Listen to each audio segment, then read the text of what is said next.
નમસ્કાર મિત્રો, પ્રથમ તો આપણા દેશના આદરણીય વડાપ્રધાન મોદી સાહેબ અને દેશની સેનાને હું ખૂબ ખૂબ અભિનંદન આપું છું. ગત 22 એપ્રિલે પહેલગામમાં આતંકવાદી હુમલો કર્યો અને 27 નિર્દોષ પ્રવાસીઓના જે બર્બરતાપૂર્વક જીવ આતંકવાદીઓ લીધા, ત્યારે જ મોદી સાહેબે કીધું હતું કે આતંકવાદીઓને આનો એમની કલ્પના બહારનો એમને વિચાર્યું પણ નહીં હોય એવો બદલો લેવામાં આવશે. ત્યારે આજે રાત્રે ઓપરેશન સિંદૂર દ્વારા એર સ્ટ્રાઇક કરી પાકિસ્તાનની અંદર રહેલા આતંકવાદી તમામ અડ્ડાઓનો નાશ કરી અને મોદી સાહેબે કીધું એ કરી બતાવ્યું છે. ત્યારે સમગ્ર દેશની જનતા મોદી સાહેબ અને ભારતીય સેનાને ખૂબ ખૂબ અભિનંદન આપી રહી છે અને આ દેશની જનતાને સેના ઉપર અને મોદી સાહેબ ઉપર પૂરો ભરોસો છે.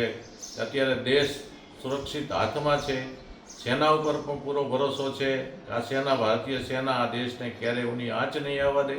ત્યારે ફરી એકવાર મોદી સાહેબ અને ભારતીય સેનાને આ દેશવાસીઓ વતી હું ખૂબ ખૂબ અભિનંદન પાઠવું છું.